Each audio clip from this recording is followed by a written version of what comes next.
Assalomu alaykum jinlar, mana Yangi yil kartamiz yangi missiya qo'shilibdi. Bu missiyani sizlar bilan hozir birga ko'rib chiqamiz. Furgonni oldiga kelsanglar, shunaqa shaytonga o'xshagan shar bo'lar ekan. Shu shayton sharni ushlasanglar, o'zi tepaga uloqtiraverar ekan. Boshinglarni aylantirib, tepaga olib chiqib ketyapti.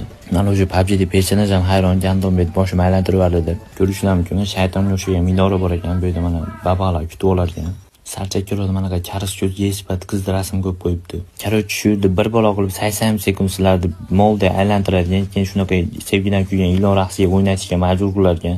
Sevgidan kuygan ilon raqsini tugatib bo'lganingizdan keyin sirazi o'zi sakravermasdan itibetlar ushlab o'tiraverar ekan. Pastga tushganingizdan keyin shunaqa shayton bomba berar ekan. Shu shayton bombani ichida mana itga kerak emas bo'lgan lootlar bilan shunaqa yangi aksessuarlar chiqadi ekan. Mana buni yoqadigan bo'lsa, qulog'ingizga naushnik yonar ekan o'sha mana geyspat bu ham. Qo'lingizda arujdan ham shunaqa ajoyib effekt chiqib turadi ekan. Shuncha kerak emas aksessuarlar ichida bitta shunaqa dem berar ekan. Bu ham jicha foydasi edi. U yana bilmadim.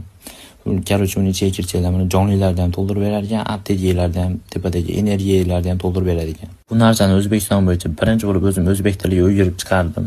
Agar foydali bo'lgan bo'lsa, like bosib, obuna bo'lib qo'yamiz, yerlar.